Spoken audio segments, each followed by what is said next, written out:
Jamaah, jamaah, Alhamdulillah.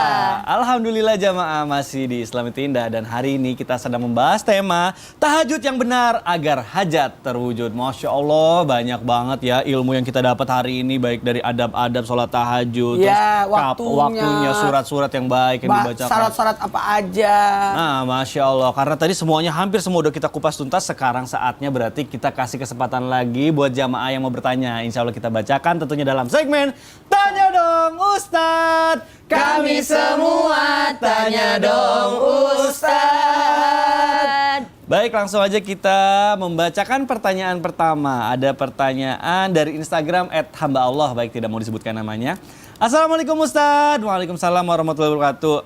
Kan ada anjuran untuk membangunkan anggota keluarga ketika tahajud. Nah, emang tahajud itu boleh berjamaah ya Ustadz? Bukannya tahajud itu dikerjakan sendiri-sendiri? Ustadz Maulana mau dijawab. Sebaiknya salat tahajud itu sendiri-sendiri karena kedekatan kita kepada Allah. Sebaiknya. Betul tadi kata Ustaz Sam, ini kedekatan kita kepada Allah. Betul. Kemudian berikutnya, yakni kalaupun dia berjamaah tetap sah. Tetap sah. Tetap sah. Nah, solusinya gini. Kalau berjamaah di kalangan pesantren atau sekolah supaya sebagai pembelajaran kepada anak-anak, kepembiasaan. Kemudian kalau solusi yang terbaik ini adalah gini, bangunkan sama-sama tapi tidak berjamaah. Jadi ibaratnya salat bersama-sama. Baik. Ya, jadi yuk kita salat, yuk salat. Sekarang niatnya salat ini jadi hanya sekedar dituntun. Tapi kalau mau lebih semangat boleh juga, tidak ada masalah. Apalagi pembelajaran. Masya Allah ya, indah banget kalau di rumah saling membangunkan. Kalau misalnya suaminya ketiduran, dibangunkan. Apalagi kalau suami istri berjamaah, enak banget. Cuma karena kadang-kadang, panjang bacaannya. Komplain lagi. Komunikasi. Mending sendiri-sendiri deh. Karena kadang-kadang suami mau panjang, istri mau cepat-cepat. Iya, jadi nggak husu ya. Oh, baik.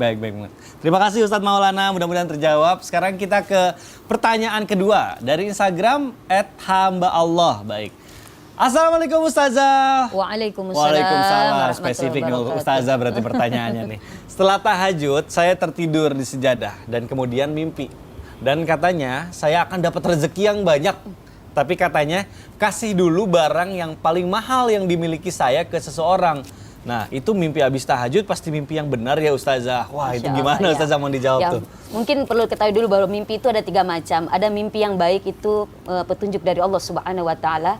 Ada mimpi yang karena reaksi pikiran. Mungkin ketika terjaga dia banyak ada yang dipikirin sehingga mungkin lagi nge-face sama siapa sehingga terbawa dalam mimpinya. Ada yang ketiga mimpi itu mimpi yang buruk ya ini dari iblis atau setan, Masya Allah. Nah, ketika kita mohon maaf mimpi yang ketiga tadi adalah mimpi yang buruk, maka bangunlah dan ambil air wudhu, tentu kita bersolat, sholat taudiyah atau sholat tahajud. Nah, tadi mimpi baik, karena apa disuruh sedekah. Masya Allah, ini mumpung petunjuk dari Allah Subhanahu wa taala. Tapi tadi katanya kalau mimpi baik terus kasih orang barang mahal, terus nanti dia dapat sesuatu. Niatnya jangan begitu. Niatnya memang benar ingin sedekah karena Allah Subhanahu wa taala, karena ketika sedekah itulah rezeki kita yang sebenarnya. Rezeki itu kan ada 3 yang sebenarnya.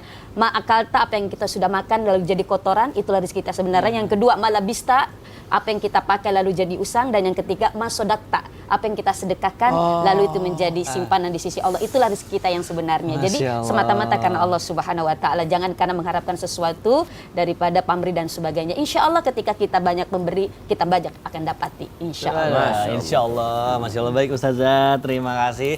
Baik jamaah Islam itu yang dirahmati Allah, alhamdulillah nih sekarang berarti saatnya kita bermuhasabah dan insya Allah akan ditutup oleh doa dan dipimpin oleh guru kita Ustaz Syam. Silakan guru. Bismillahirrahmanirrahim. Jamaah Islam itu indah yang dimuliakan Allah Subhanahu wa taala. Wa minal laili fatahajjad bihi nafilatan lak asa ayyab'atsaka rabbuka maqaman mahmuda. Dan pada malam hari ambillah daripada tahajud tersebut, maka Allah Subhanahu wa taala akan memberikanmu kedudukan yang sangat agung atau kedudukan yang sangat mulia.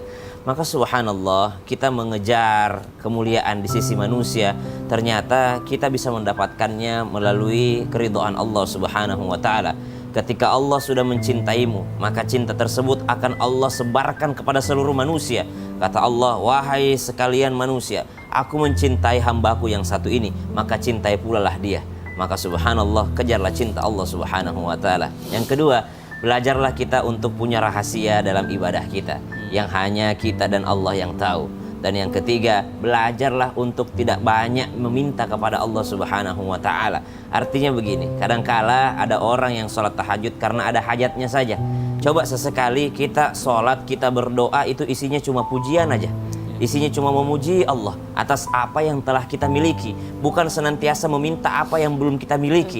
Tapi cobalah beberapa doa kita isinya memuji Allah. Salat kita, sujud kita, ruku kita, semua isinya pujian atas apa yang pernah kita miliki atau yang telah Allah berikan kepada kita. Insya Allah kalau kita mampu bersyukurnya, la in syakartum la azidannakum. Allah otomatis menambahkan nikmat tersebut kepada kita semua. Bismillahirrahmanirrahim.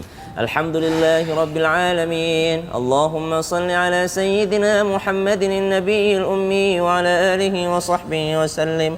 اللهم اجعلنا من عبادك الصالحين يا الله. bantu kami menjadi hamba-Mu yang saleh, waj'alna minal ulama'il 'amilin. Ya Allah, bantu kami menjadi ulama, menjadi orang alim yang mengamalkan ilmunya yang kami pelajari pagi hari ini. Mudahkan kami untuk mengamalkannya ya Allah. Jadikan kami dan anak cucu, sanak saudara, keturunan kami menjadi ahli tahajud, ahli salat sunnah, ahli Al-Quran. Wa sallallahu ala sayyidina Muhammad walhamdulillahi rabbil alamin. Amin amin ya Allah ya rabbal alamin. Jamaah, demikianlah perjumpaan kita di pagi hari ini. Mudah-mudahan bermanfaat. Akhir kata saya Mika Tadausi, mohon undur diri, mohon maaf apabila ada salah-salah kata. Wabillahi taufiq wal hidayah. Wassalamualaikum warahmatullahi wabarakatuh. Waalaikumsalam warahmatullahi wabarakatuh.